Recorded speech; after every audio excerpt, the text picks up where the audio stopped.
ఆమె ఉండేదేమో. ఆమె అమ్మో ఈడు వస్తామండి ఏం యుద్ధం చేస్తాడో, ఎందుకు వచ్చిన గొడవలు తీసుకెళ్ళి బయట పెట్టేసిందంట. బయట పెట్టేసింది, బయట పడేసింది సంథింగ్. ఇంకా అది మొదలుకొని ఆ ఇంట్లో భయంకరమైన శ్రమలు, భయంకరమైన మనశ్శాంతి లేని గలిబిలి సమస్యలు. ఈరోజు ఆ ఇంట్లో దేవుడు లేడు, పరిస్థితులన్నీ తారుమారు. ఆమె దాటలేకపోయింది. ఆటంకం వచ్చినప్పుడు నిలబడలేకపోయింది. ప్రతి ఒక్కరికి ఆటంకాలు వస్తే ఇక్కడ నిలబడలేరు. ఎందుకని తెలుసా? ప్రేమ ఉంటే అన్నిటినీ భరిస్తారు, అన్నిటినీ. ఇప్పుడు మనకి శ్రమలు వస్తున్నాయి, దేవుళ్ళకి వచ్చాక అద్భుతాలు పొందుకున్నాం, మేలులు పొందుకున్నాం, ఆరోగ్యం పొందుకున్నాం. కానీ శ్రమలు కూడా వస్తాయి. ఈ శ్రమలో నిలబడాలంటే మనకు ఆయన మీద ప్రేమ ఉండాలండి, లేదనుకో నిలబడలేము. ఎందుకంటే ఆయన మనల్ని ప్రేమించాడు కనుక. ఆయన ప్రేమ ఎలాంటిదంట?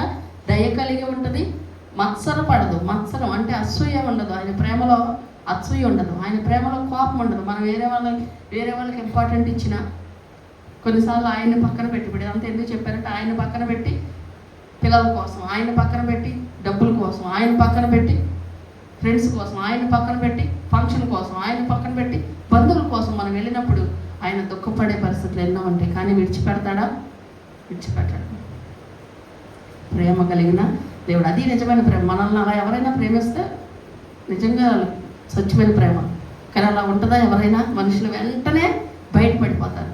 కొంచెం పక్కన పెడితే నువ్వు వాళ్ళకి ఇంపార్టెంట్ ఇచ్చావు, నువ్వు నాకన్నా అది చేసావు, నువ్వు నాకన్నా దీనికి ఎక్కువ చేసావు అని మనల్ని తిడతారు. అందుకే ఆ ప్రేమలో, యేసయ్య ప్రేమలో ఏముండదంట? మత్సరం, అసూయ ఉండవు. తర్వాత ప్రేమ డంబముగా ప్రవర్తింపదు. యేసయ్య ఎప్పుడైనా సరే ఎచ్చిపోయాడా? ఎచ్చుగా నిన్నంత అట్లా కాపాడా, ఎట్లా కాపాడా, నిన్ను ఇక్కడ ఉన్న దాన్ని తీసుకొచ్చి అక్కడ కూర్చోబెట్టా, నీకు ఉద్యోగం ఇచ్చా, ఇవన్నీ ఆయన. మనల్ని ఎవరైనా ప్రేమించారనుకో, ఆయన చేసినవన్నీ ఒక లిస్ట్ చెప్తారు మనకి. అవునా? ఎప్పుడైనా చెప్తారా చెప్పరా? ఇప్పుడు ప్రేమించినప్పుడు మనల్ని ప్రేమిస్తారు. ఏదైనా తేడా వచ్చిందనుకో ఏం చేస్తారు? మొత్తం డెప్పుతారండి అంటారే, మొత్తం బయటికి తెస్తారు మన లిస్ట్ అంతా. ఒకరోజు నువ్వు నాకు కాళ్ళ దగ్గరకు వస్తే నేనే నీకు దిక్కయ్యా, ఒకరోజు నీకు నేను డబ్బులు ఇచ్చా, ఒకరోజు నీకు హాస్పిటల్లో పడుంటే నేనే వచ్చా, ఇవన్నీ బయటకు వచ్చేస్తాయి. యేసయ్య ఎప్పుడైనా ఎన్ని బయటికి తీసాడా? ఎన్నిసార్లు మనం వేషాలేస్తాం ఆయన దగ్గర. ఎప్పుడైనా ఇగో ఒకరోజు నేను కాపాడా, ఒకరోజు నీకు రోగం వస్తే స్వస్థపరిచా, ఒకరోజు నీకు తోడుగా ఉన్నా, ఇవన్నీ ఆయన ఎప్పుడైనా మనకు చెప్పాడా? ఎప్పుడు చెప్పడు. ఆయన ప్రేమ ఎప్పుడు కూడా డంబంగా చెప్పుకోదు. మనం చెప్పుకుంటాం, ప్రభా నీకోసం మనకి ఏదైనా కష్టం వచ్చిందనుకో, నీకోసం నేను అందరిని వదిలేశాను ప్రభా, నీకోసం నేను ఉద్యోగాన్ని పక్కన పెట్టానయ్యా, నీకోసం నేను తిట్లు తిన్నానయ్యా, నీకోసం నేను నన్ను ఎక్కిరితే భరించాను, నువ్వైతే నన్ను ఏడిపెత్తను అని మనం చేస్తాం లిస్ట్ బయటికి. కానీ ఆయన ఎప్పుడు లిస్ట్ బయటికి తీయడు. ఆయన నిజమైన ప్రేమ. ఈ ప్రేమ ఎవరిలో కనబడదండి. అలాంటి గొప్ప ప్రేమనేమో మనం పట్టించుకోము. ఈ లోకంలో ఎవరైనా ఇంత ప్రేమ చూపిస్తే చాలు, ఇంత ప్రేమ చూపిస్తే కాదని ఇక్కడ పెట్టేసుకొని కొంతమంది ఊరేగుతూనే ఉంటారు. వాళ్ళు మళ్ళీ దిగి ఏదో ఒకటి చేసేదాకా ఊరేగుతారు. హల్లెలూయా. కూర్చొని అది ఉప్పొంగదు అంటే పొంగిపోదు. ఓ నేనెంత నిన్ను ఎంత ప్రేమించావో తెలుసా అంటారు కొంతమంది. నీకోసం అదమ్మేసా, ఇదమ్మేసా, కోసుకున్న, అవసరమైతే కోసా, ఇవన్నీ. దేవుడు ఎప్పుడైనా ప్రాణం పెట్టా, నీకోసం రక్తం కార్చా, నీకోసం అమ్మా అని ఎప్పుడైనా కళ్ళలో కనిపించి చెప్పాడా? ఆయన ఎప్పుడుగా ఆయన మనకి ఎప్పుడు అలా చెప్పదు. ఆయన నిజమైన ప్రేమలో ఏం ఉండవండి. ఇప్పుడు మనం అర్థం చేసుకోవాలి. ఈ లోకల్లో నిజమైన ప్రేమ, స్వచ్ఛమైన ప్రేమ, నాది ఆ ప్రేమ, నాది ఈ ప్రేమ అని చెప్పేది ఏవి కూడా నమ్మబాకండి. అసలైన ప్రేమ నిజమైంది. ఎవరైనా మిమ్మల్ని ప్రేమకి నిర్వచనం చెప్పండి. ప్రేమ అంటే ఏంటంటే ఈ లక్షణాలు ఉన్న వాళ్ళు ప్రేమ నిజమైంది. ఈ లక్షణాలు ఏ మనిషిలో కనిపించవు. అయితే తర్వాత ఏమంటున్నాడు?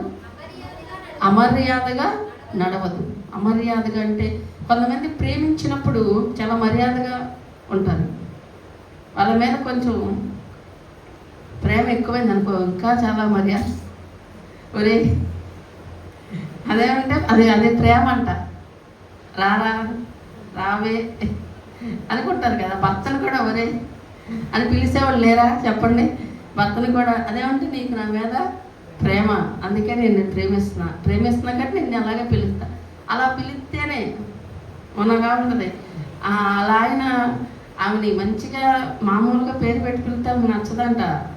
ఆమెని వస్తే ఇది రావే అంటేనే అందులో ప్రేమ ఉంటుందంట. అప్పుడే ఆమెకి మనశ్శాంతిగా ఉంటుందంట. అలా కాకుండా ఎప్పుడైనా పేరు పెట్టి పిలిస్తే నాకు ఎంత బాధేసిద్దు, ఎంత ఏడుపు వచ్చేద్దు అని అంటది.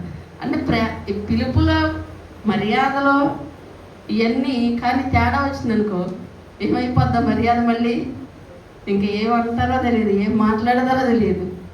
కానీ దేవుడు ఎప్పుడు మనల్ని ప్రేమగానే చూస్తున్నాడు, మర్యాదగానే చూస్తున్నాడు.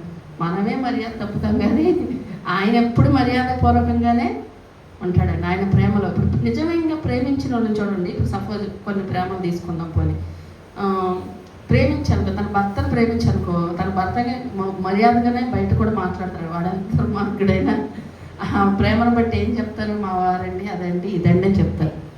ప్రేమ వాళ్ళ మీద ఉన్న ప్రేమతో ఆ మర్యాదన్న కొంచెం ఇస్తారు. మర్యాదగానే ఉంటుంది. అమర్యాదగా ఎప్పుడు కూడా ప్రేమలో అమర్యాద ఉండకూడదు. ఒకవేళ నిన్ను ఎవరైనా నీ గురించి తక్కువ చేసి మాట్లాడుతున్నారు అంటే అది నిజమైన ప్రేమ కాదు. పైగా కొన్ని చాడిస్ట్ ప్రేమలు ఉంటాయి. వీళ్ళు విపరీతమైన ప్రేమను చూపిస్తారు, విపరీతమైన టార్చర్ పెడతారు. ఈ టార్చర్ ప్రేమల్ని కొంతమంది నిజమైన ప్రేమనే, నా కోసం ఏదైనా చేస్తారు, నా కోసం ఏదైనా చేస్తాడు అని నమ్మేస్తారు. తేడా అవుతాడు, ఏదైనా చేస్తాడు.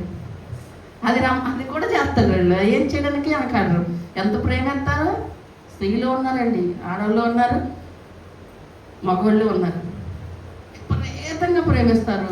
తేడా వస్తే విపరీతంగా వాళ్ళని ఏం చేయడానికి, వాళ్ళని టార్చర్ చేసి, వాళ్ళని నలిపడానికి, వాళ్ళ హృదయాన్ని గాయపరచడానికి, వాళ్ళ బ్రతుకుని పాడు చేయడానికి కూడా ఎవరో వెనకాడరు. అలాంటి ప్రేమలు ఈ లోకంలో ఉన్న ప్రేమలు. కాబట్టి తర్వాత ఇంకేమంటాడు ప్రేమ గురించి, స్వప్రయోజనమును విచారించుకొనదు. స్వప్రయోజనం అంటే మనకి ఇప్పుడు మనం ఎవరైనా ప్రేమించాలి, కొద్దిని ఎందుకు ప్రేమిస్తాం చెప్తాం. ఇప్పుడు ఏ సైడ్ని ప్రేమిస్తున్నావు, ఏం కోరుకుంటావు? ఇప్పుడు ప్రేమిస్తున్నావు, ప్రభా నేను అందరిని విడిచిపెట్టి వచ్చాను, నువ్వు నాకు ఏం చేస్తున్నావు అయ్యా అంటావు. మనం ఏదో ఒకటి కోరుకుంటాం. ఇప్పుడు మనల్ని ఎవరైనా ప్రేమించారనుకో, ఇప్పుడు సపోజ్ మహిమ ప్రశాంతి ఫ్రెండ్స్ అయ్యారు, ప్రేమించుకుంటున్నారు అనుకో వాళ్ళిద్దరు. ఇప్పుడు ప్రశాంతి ఏం చేద్ది, ప్రశాంతి ప్రేమ ఎంత ఉందో తెలియాలంటే కొంచెం కూర ఇచ్చింది అనుకో, మహిమ నీకు అందరికన్నా తెచ్చి ఒక బాక్స్లో మహిమ కూర ఉండని తీసుకోవాలి. అప్పుడు మహిమ ఎంత ప్రేమ నేనంటే ఎంత బాగా ఇచ్చిందో అనుకుంటుంది. తర్వాత మళ్ళీ కూర వేసుకొచ్చింది మహిమ ఇంకో వారం, మళ్ళీ ప్రశాంతి మహిమ తప్ప ఎంత మంచిదో అసలు వీళ్ళందరిలో నాకే ఎత్తుంది అనుకుంటుంది. ఇద్దరు అనుకుంటా ఉంటారు.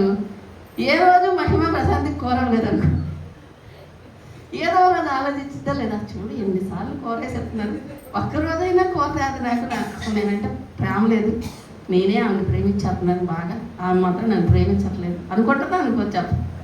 భార్య భర్తలేని అంతే, నేనంటే ప్రేమ అంటే తేలా ఇది తేలా ఇది చేయాలని భార్య భర్తలేరు ఫీలింగ్స్. ఇవి స్నేహితులు అనుకో ఇంకో రకంగా ఉంటుంది వాళ్ళది. అలా ఎవరు ఏ బంధంలోనైనా ప్రయోజనం కోరుకుంటారు, ఏదో ఒకటి ఆశిస్తారు మనిషి నుండి. ఏ ప్రయోజనం కోరుకోకుండా, ఇప్పుడు దేవుడు మనల్ని ప్రేమించిన దేనికి, మనం ₹1,00,000 కానుకేస్తామన్నా లేకపోతే ఇంకేదన్నా ఇస్తామన్నా, ఆయన మనల్ని ఏమీ ఆశించలేదండి. అది నిజమైన ప్రేమ. నిజమైన ప్రేమలో ఈ గొడవలు ఎక్కడ జరుగుతాయి చెప్పండి. కొంతమందికి భార్య భర్తలకు కానీ ఏదైనా చెప్తారు, పెళ్ళైన కొత్తలో ఫస్ట్లో ఇలాంటి టార్చర్లు ఎక్కువ ఉంటాయి. తర్వాత పిల్లలు పుట్టే కొంచెం వదిలేస్తారు కొన్ని. ఒకసారి నేను కూడా అంటాడు, నువ్వు అక్కడ కాకపోతే ఇంకో చోట రావాలి, నేను ఏం చెప్పాను అదే తేవాలి, అదే ప్రేమ. ఇది ఇలా ఉంటాయి భార్య భర్తల మధ్య. ఈ ప్రేమ కాదు, అంటే ఏది చెప్తే అది చేస్తే మనకు ప్రేమ. ఇప్పుడు ఆయన నిజంగా బద్దీ అంత మాత్రమే ప్రేమ ఉండదా అంటే భారీగా ప్రేమిస్తాడు కదా. కానీ నేనేమనుకుంటాను, ఈ బజ్జీలోనే ఇప్పుడు అలా కొంతమంది కొట్టుకుంటా ఉంటారు భార్య భర్తలు, ప్రేమికులు, ఫ్రెండ్స్, ఈ ప్రేమల గురించి. కానీ దేవుడి ప్రేమ అంట ఏమంటున్నాడండి, స్వప్రయోజనమును కోరుకో. ఇప్పుడు ఆయన చాలదనుకో, నేనేమనుకోవాలి నిజంగా, సర్లే అనుకోవాలి కదా. అనుకోకుండా నేను అనుకుని గొడవ పెట్టుకుంటే నాదేం ప్రేమ చెప్పండి. ఇప్పుడు అలా ఉంటున్నాయి ప్రేమలు. కానీ యేసయ్య ప్రేమ మనం ఏం చేయమన్నాడు అది చేస్తున్నాం అసలు చెప్పండి. ఇప్పుడు ఆయన బైబిల్లో చాలా ఆజ్ఞలు ఉన్నాయి, వాక్యం చెప్తున్నాను, అవన్నీ మనం ఫాలో అవుతామా? కొన్నిసార్లు తప్పిపోతాం కదా. అయినా కూడా మనల్ని ప్రేమిస్తున్నాడు. అది నిజమైన ప్రేమ. ఈ మనుషుల ప్రేమ అయితే మారిపోద్ది, కానీ దేవుడి ప్రేమ మన నుండి ఏమీ కోరుకోలేదండి. ఆయన మనల్ని త్వరగా కోపపడదు. నెక్స్ట్ టైం అంటున్నాడు త్వరగా కోపడదు. ఇప్పుడు నాకు త్వరగా కోపం వచ్చింది లేదు బతికి అలా ప్రతిదానికి అంటే వెంటనే కొంతమంది వెంటనే చిన్నదానికి కోపం వచ్చేస్తుంది. ప్రేమ ఉంటే ఓర్చుకుంటా ఉంటాం. దేవుడు ఎన్నిసార్లు మనం తప్పిపోయినా, ఎన్నిసార్లు మనం ఆయనకు అవిధేయంగా బ్రతికినా, ఎన్నిసార్లు ఆయనకి ఇష్టం లేని పనులు చేసినా ఆయన మనల్ని క్షమిస్తున్నాడు, ప్రేమిస్తున్నాడు. కానీ కోపం తెచ్చుకోవట్లేదు. ఆయన కోపం వస్తే ఎలా ఉంటుందో తెలుసా? అసలు మన వల్ల కాదు.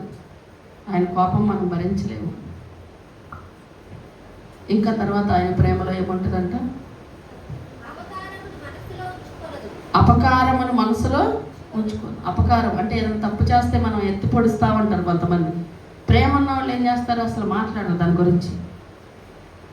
దేవుడు మనల్ని ఎప్పుడు ఎత్తిపడవలా. ఎప్పుడు ఆయన మనం చేసిన తప్పుల్ని మనకి చెప్పి నువ్వు ఇలా అందుకే నువ్వు వద్దు నాకు అని చెప్పలేదు. అలా చెప్పుంటే మనం ఉండమేమో ఒకవేళ. అందుకే ఒక మాట ఉండదు బైబిల్ గ్రంథంలో, నీవు మా పాపాలని నువ్వు తరచి చూస్తే మేము ఎవరో నిలవలేమయ్యా నీ దగ్గర అంటాడు. నిజమే, ఆయన మనల్ని ఎత్తికి పట్టుకుంటే మన హృదయంలో ఉన్నాయి కూడా ఆయనకి తెలుసుగా. ఇప్పుడు హృదయంలో ఒకరి మీద కోపం ఉంటుంది, హృదయంలో ఒకరి మీద ద్వేషం ఉంటుంది, హృదయంలో కొంచెం పగ ఉంటుంది. ఇవన్నీ మనం బయటికి కనపడవు, కానీ హృదయంలో ఉంటాయి. దేవుడు అంట హృదయంలో ఉన్నది కూడా చూస్తాడు. అందుకే ఆయన కనుక మనల్ని పరీక్షించి చూశాడు అనుకో, అసలు మనం అంత పాపమే ఉంటుంది మనలో. అయినా కూడా మనల్ని ఆయన క్షమిస్తున్నాడు, ప్రేమిస్తున్నాడు. హల్లెలూయా. తర్వాత ఏమంటున్నాడు? దుర్నీతి విషయమే సంతోషపడక సత్యమందు దుర్నీతి. కొంతమంది ప్రేమించుకున్నారు, వాళ్ళు ఏం చేసినా కరెక్ట్ అంటారు. అది నిజమైన ప్రేమ కాదు. అదేమంటే వాళ్ళ ఈ లోక ప్రేమ ఎలా ఉంటుందంటే, అది గొడవకి వెళ్ళి ఏమన్నా దాన్ని వచ్చినా నువ్వు మంచి చేసావు నాన్న, నువ్వు కరెక్ట్. ఎందుకంటే వాళ్ళ మీద ఉన్న ప్రేమను బట్టి వాళ్ళు ఏం చేసినా కరెక్ట్ అంటారు. అది చేసిన తప్పు వాడు ఒకరోజు నాశనం అవుతాడు ఆ పని చేసి. గద్దించరు. దేవుడైతే అలా మనల్ని ఏం చేసినా కరెక్ట్ అని వదిలేస్తాడా? కొన్నిసార్లు ఆయన ఏం చేస్తాడు? మనల్ని కరెక్ట్ చేయడానికి శిక్షణలోకి నడిపిస్తాడు. ఆయన ప్రేమ తప్పైతే తప్పది, నువ్వు చేసింది కరెక్ట్ కాదు. ఎంత ప్రేమించినా, ప్రాణం పెట్టినా, నెత్తి మీద పెట్టుకున్నా, చంకనెత్తుకున్నా, ఎంత ప్రేమించినా అతను మనం తప్పు చేస్తే మాత్రం మనల్ని ఖచ్చితంగా సరి చేస్తాడండి. వదిలేడా చేసుకొని నా బిడ్డలు నేను అంత ప్రేమించా కదా, ప్రాణం పెట్టి మరి కొనుక్కున్నాను, ఈ నాశనం అయితే అవన్నీ తాగితే తాగనే, తిరిగితే తిరగనే, తింటే తింటనే తిరిగితే అని వదిలేసాడు. వాడిని ఖచ్చితంగా ఒకరోజు శిక్షలోకి పంపిస్తాడు. అందుకే ఆయన ప్రేమిస్తున్నాడు కనుకే ఆయన ప్రేమలోనే కోపంతో పంపించడు, ద్వేషంతో పంపించడు, శిక్షించాలని ఇలా చేశారని పంపించడంట. అందులో కూడా ప్రేమ ఉంటుంది. ఆ శిక్షణలో కూడా ఆయన మళ్ళా ఆయన దగ్గరికి రప్పించుకోవడానికే చూస్తాడు. అంత ప్రేమ ఆయనకి. కానీ మనుషులైతే ప్రతిదాన్ని ఎత్తి పొడుస్తూ ఉంటారు.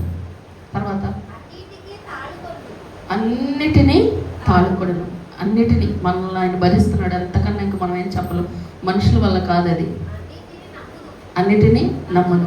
మనల్ని దేవుడు నమ్మాడు. మనం దేవుడిని నమ్మడం కాదు, మనల్ని కూడా ప్రభువు నమ్ముతున్నాడు. గొప్ప దేవుడు కాబట్టి. మనం ఎంత పాపులుగా ఉన్నాం. మనుషులు నమ్మరు. 100 రూపాయలు అడుగు చూడు, 1000 రూపాయలు అడిగి చూడు, నువ్వు ఆ 1000 రూపాయలు మళ్ళీ ఎత్తావా లేదా అని వాళ్ళు నిన్ను పరీక్షిస్తారు. అవునా కదా?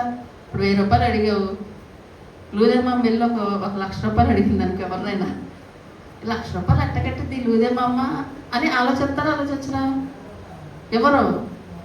కానీ దేవుడు ఎప్పుడైనా ప్రభా నాకు 1,00,000 కావాలయ్యా అని అడిగి చూడండి, అద్భుతంగా తీసుకొస్తాడు. ఆయన అలా ఆలోచిస్తాడు మనల్ని. ఎప్పుడైనా ప్రార్థన చేస్తావు, ప్రభా బంగారం కొనుక్కోవాలంది నా పిల్లకి అని అడుగుతావు, నీకు ఆ స్తోమత లేదు.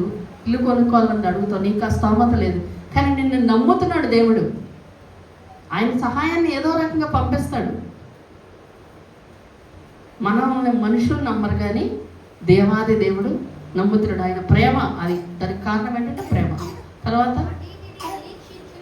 నిరీక్షిస్తుంది ప్రేమ. ఆయన వెయిట్ చేస్తున్నాడు, ఇంకా మారుతారు నా బిడ్డలు. ఈరోజు కదా ఇంకో రోజు వస్తారు నా దగ్గరికి. వెళ్ళిపోయారా నా సన్నిధిని విడిచిపెట్టి, నా మందిరాన్ని విడిచిపెట్టి, నా యొక్క సహవాసాన్ని విడిచిపెట్టి వెయిట్ చేద్దాం, ఇంకా ఏదో రోజు వస్తారు అని ఆయన వెయిట్ చేస్తాడంట. ఇప్పుడు మనం ప్రేమలో ఇద్దరు ఎవరైనా విడిపోయారనుకో, ఎంతకాలం వెయిట్ చేస్తారు వాళ్ళు? చెప్పండి. కొన్ని రోజులు వెయిట్ చేసి తర్వాత వీళ్ళు మారరు అని వదిలేస్తారు. కానీ దేవుడు ఎన్ని సంవత్సరాలైనా నా దగ్గరికి మళ్ళీ నా బిడ్డ వస్తుంది, మారుతాడు అని ఎదురు చూస్తాడంట. ఆయనకి అంత ప్రేమ ఉంటే నువ్వు కూడా ఎదురు చూస్తావు. నిజంగా దేవుడిని నువ్వు ప్రేమిస్తే ప్రభువు నా జీవితంలో కార్యం చేస్తాడు, దేవుడు నా జీవితంలో పట్టించుకుంటాడు, ఒకరోజు నా జీవితం ఇలా నచ్చినట్లుగా నా జీవితం మారిద్ది అని నువ్వు కూడా ఎదురు చూస్తావు, నిరీక్షిస్తావు. నీలో నిరీక్షణ లేదు అంటే ఆ మనుషుల మీద ప్రేమ లేదు, దేవుడి మీద ప్రేమ లేదు, కాబట్టి నువ్వు నమ్మలేకపోతున్నావు, నిరీక్షిస్తావు. దేవుడు నిరీక్షిస్తున్నాడు. అన్నిటికీ ఓర్చుకున్నాం, శాశ్వత కాలం ఉంటుంది. మన ప్రేమలో కొన్ని రోజులు ఉంటే కొన్ని రోజులు ఉండవు. ఈ సంవత్సరం ఉన్న ప్రేమ మళ్ళీ సంవత్సరం ఉండదు, ఈ రోజు ఉన్న ప్రేమ రేపు ఉండదు, మారిపోతామంటే. కానీ దేవుడు ఎప్పుడు కూడా మనల్ని ఒకే రకంగా ప్రేమిస్తున్నాడు. హల్లెలూయా. కాబట్టి మన జీవితంలో ఇలాంటి ఒక గొప్ప దేవుడిని మనం కలిగి ఉన్నాం. ఇంకా ఆయన గురించి చెప్పాలంటే చాలా ఉంది, నేను మళ్ళీ నెక్స్ట్ వారం చెప్తా, అది కంటిన్యూషన్.